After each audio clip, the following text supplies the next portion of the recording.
me knocking Bitcoin on. Thanks for clicking on the video.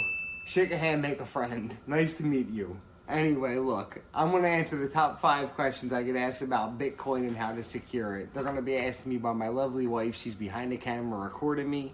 So thank her in the comments, everybody. And I might rant along throughout the video. So if you enjoy rants, stay tuned. And maybe there will be bloopers at the end from throughout this video. Because, you know, I have a lot of F-ups. Enjoy the video, folks. We're tiny, we're toony. No, I'm just joking. Go with question 1, babe. I'm waiting here. I'm sitting, I'm enjoying the, I'm frisbeeing.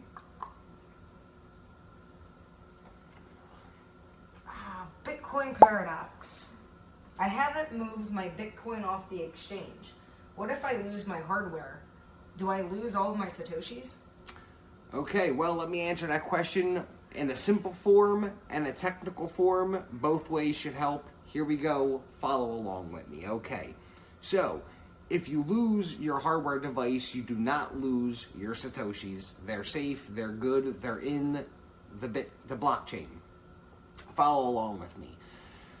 When you buy your Bitcoin storage device, your cold storage device, whether it's Trezor, any of them you buy, you get a seed phrase. When you get the seed phrase, if you break your hardware device, you just buy a new one, input the seed phrase, and then boom, magic happens, your Bitcoin's in front of you, no problems.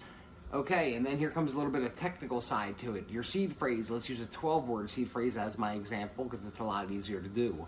Your 12-word seed phrase, they aren't actually words, they're numbers.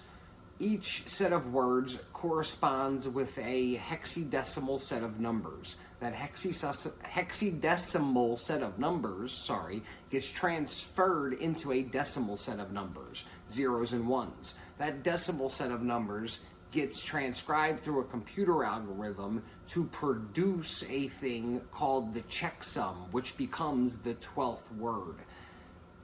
Anyway, so long story short, no, you don't lose your Bitcoin. I hope that helps. Let's go on to question 2. Babe, kick it. At Bitcoin Paradox. At Bitcoin Paradox. That's me. Is it you? That's me. Oh shit. That's me. Go ahead. Hold on, I gotta stop laughing first. You can't stop laughing. This is the comedy show. You get Bitcoin, you get comedy, you get facts, you get unfiltered stuff. Welcome to the show, ladies and gentlemen. Enjoy it. What Bitcoin hardware would you choose and why? Can I take a sip of my tea? This is really hot, so I'm just going to... Blow on it first. I'm not going to blow You're on gonna it. burn yourself. I'll burn myself on camera for the folks. Give me 1 million views and I'll down a hot cup of coffee. Psych, that'll burn. No, you won't. That's some good tea. A spot of tea. Anyway, guys. Okay. I made that shit. Yeah, you did make that shit. You made it zesty for me. So after the wife takes a sip, I hope everybody's doing well. Listen, while we take a sip of the coffee, how about we just... The tea. We're taking sips of tea. Sorry about that. Listen, how about when we're taking sips of tea, we all take a sip of tea for the man, Satoshi, who invented this mother effing thing that we all love oh so much. Take a sip for the guy. If I had a shot, I'd take it for him, but I'm doing tea tonight. And I'm in the squeaky chair. Yeah, the wife's in the squeaky chair asking the questions. All right, question number 2 by the wife. Please go ahead, my love. Didn't I already ask that? Yeah, but I want to hear it again because I forgot what it was. Fire! Okay. What Bitcoin hardware would you choose and why? Okay, the Bitcoin hardware I would choose. I'm going to break that down in segments. I'm going to break it down by what platform I would use to purchase my Bitcoin. I'm going to break it down in what hot wallet I would use if I had to use one. And then what cold storage device that I choose to use and why. So, let's go. So the only 2 places I choose to buy my Bitcoin are the Fold card and through the platform called Strike. I'll leave a link in the description for Fold because I use them most often. Click the link, use my code, get some free Bitcoin, be a happy camper like me. Anyway, my dog's making noise in the background. Maybe you could hear him. He's cute. Chasing the cat He's chasing the cat. Look at it. He's galloping along chasing my cats. So I'll leave the link for my Fold card. So I believe that's those 2 places you should purchase your Bitcoin from. Unless you want to use a credit card, then you should use a website called huddlehuddle.com. Huddle. Anyway, huddle. Anyway, you should use huddlehuddle.com if you want to use a credit card because it's peer-to-peer and it's completely non-KYC. No one knows you have it. That's the magic of it. For hot wallets, okay, so look, I don't really suggest hot wallets for anybody. You could pick up a Tangem wallet. They say it's a cold wallet, but I don't think it is because of the way you have to use it and the way everything's produced. I do believe Tangem should be considered a hot wallet, so if you want to even use don't use hot wallets. But if you choose to use a hot wallet, use Tangem. Use that for small transactions. If you want to use Lightning, use Speed app. I'll leave the link for that in the description. Also, back to my favorite cold storage, the Cold Card Q. Only storage that you need. Buy it, use it, love it. It's the best. And by the way, in this video, there's a lot of people I forgot to shout out in here. I'm going to leave their links for their channels in the descriptions, like Otis O'Hare Jr., Corey from Got Sats, Joey from Sats Venture. I didn't even talk about Joey. Joey's the motherfucking man, and I'm going to make another video with Joey probably because we were talking about it. So anyway, he's my Australian brother. Okay, now we're going to move on to question 3. Okay, Bitcoin Paradox. Bitcoin Paradox. Listen, at Bitcoin Paradox, tell me, what's the meaning to life? I don't know. Next question. This one's going to get real dark and scary. Oh, no. No. Gloomy and all that bad stuff. No. He wasn't ready. Don't sue me, Kevin. I'm afraid to send my Satoshis to cold storage. Don't be afraid. I'm here. Do not fear. Joe is here. The Bitcoin Paradox. Imagination. Can you explain how and why this is important? Can I explain how and why it is important to send your Bitcoin off of the exchange? Effin-lutely. I will explain this to you. Okay, so if you keep your Bitcoin on an exchange, that exchange could shut down any day.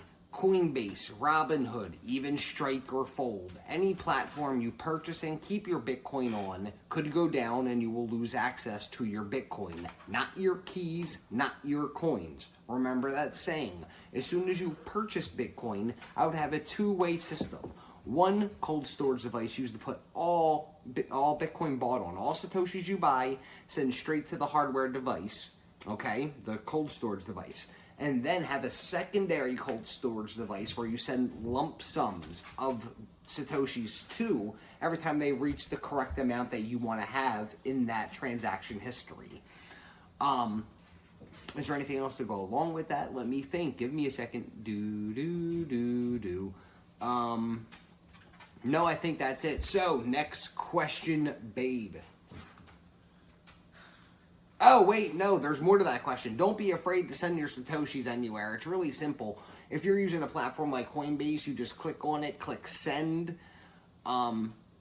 And once you click send, you just type in your wallet address. It's really easy. You can, like, if you have a Trezor wallet or any kind of hardware wallet, they give you addresses. You can copy and paste it in, double check the first 5 characters, the final 5 characters, and you know exactly where your Bitcoin's going. So don't be afraid, people. Get it off the exchange, take control of what's yours, be the top G that you are, and don't be scared. Because when you own Satoshis, Bitcoin, you are a freedom fighter. Now, let's bring the next question in from Babe. Following question, Babe. Run it up. Number 4 for Bitcoin Paradox. Number 4 for me. Did I say Bitcoin or Pitcoin? You said, I don't know what you said. But actually, let's pause right there and let's hit no, it's not even an ad break. Let's hit a shout out to my man, Jerry Loves Freedom. Go over to his channel, give him some views, watch his stuff. It's amazing. Every night he goes live, Eastern Standard Time, 7, I don't even know which one's a 7. One of them are 7 p.m. Pick which one you want. Join the live stream. I'm there. Jerry's there. We also have a Signal group. Jerry, when you watch the video, if you watch it to this point, I'll know because I want you to drop the Signal link in the comments so I can pin it for the people so they can join. I'm in the Signal group. I drop live chart predictions every day. They usually come true. You can ask the people in the chat. Follow along. And now we're going to get to the next question. Follow Jerry Loves Freedom. He's the mother effing man. Go, babe. Okay, Mr. Oracle. I mean, Bitcoin Paradox. I am the Oracle. Next question, my love. Run it up, run it up. What amount is the correct amount of Satoshis I should have before sending to cold storage? Okay, the correct amount of Satoshis you need to send to cold storage. The answer is any amount can be sent to cold storage, and you should send all amounts to cold storage. Remember that two-step system I just talked about previously? Use it in this category. Take your Satoshis, pull them off of that exchange, drop them onto your cold storage device, and be a happy camper now that the man can't take them from you. Because remember, even though there's taxes you have to pay, they can't take taxes from what they can't touch, people. Remember that. Remember it. Anyway, now we're going to go to another question. Bang it up, baby. Okay, Bitcoin Paradox. Again, that's me. Here's your fifth and final question. I want to meet Gucci Mane one day. Maybe he'll make a rap song about me. Paradox the best. Go ahead. Gucci Mane, if you see this, remember, shout, listen, somebody get this to Gucci Mane out there in the world. He'll make a rap song about Bitcoin Paradox. Bitcoin Paradox. Go ahead, next question. The ADHD's kicking in. I don't, listen. The tea has caffeine in it. Oh, caffeine. Okay. Number 5. Mm-hmm. I have 3 million Satoshis. What is the best way to 3 secure million Satoshis. You're a happy camper in the next 5 years. But go ahead. What's the rest of that question? I went to go say, then you started talking, made me go, Listen, if everybody doesn't, by the way, if no one likes the long, extended videos of me just sitting here rambling and my wife talking, let me know in the comments and I won't do them. I'll be right to the point and we won't talk that much. I'll just tell you, send your sats, get it done. Don't fuck up. Robot man. Robot man. Anyway, back to the question. He has 3 million Satoshis. He or she has 3 million Satoshis. Yeah. What is the best way to secure them? It might be a them. We don't know. It's 2025. Anyway, what's the best way to secure your 3 million Satoshis? Well, okay, I'm going to give you the easy way you should do it, and then the most secure way you should do it. The easy way you should secure your 3 million Satoshis, by my opinion, is with a multi-signature wallet, where you have a 2 of 3 or a 2 of 5 multi-signature wallet where you need 2 signatures to send any amount of Bitcoin. So even if one of your things get robbed, you're good. You don't have to worry about it because multi-signature and such. Now, my opinion is of the most secure way, here comes the friend shout out part number 2. The most secure way of securing your Bitcoin is basically super backed. Hit up my friend Jor, find him on 88 Sats Radio, go follow his YouTube channel. I'll leave the link down in the description for you fine people.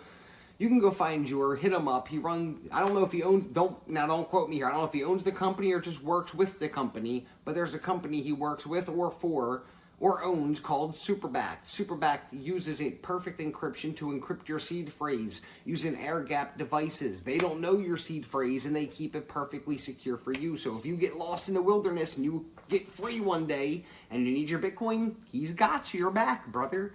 Anyway, part number 2 of the Superbacked system is they will contact you. Now, don't quote me on this because, again, I could be misspeaking this, but they'll contact you once a year to make sure everything is good with you. How would you feel getting a phone call once a year from your man, Jor? Hey, brother, is everything going good with your Bitcoins? Absolutely, Jor. Just make sure everything's okay with you. And then the third thing they do, and there might be more things, Jor, if you're watching this, please leave the link in the comments so I can pin it so that people can find you if they don't want to go, if they're lazy and they don't want to go find your channel.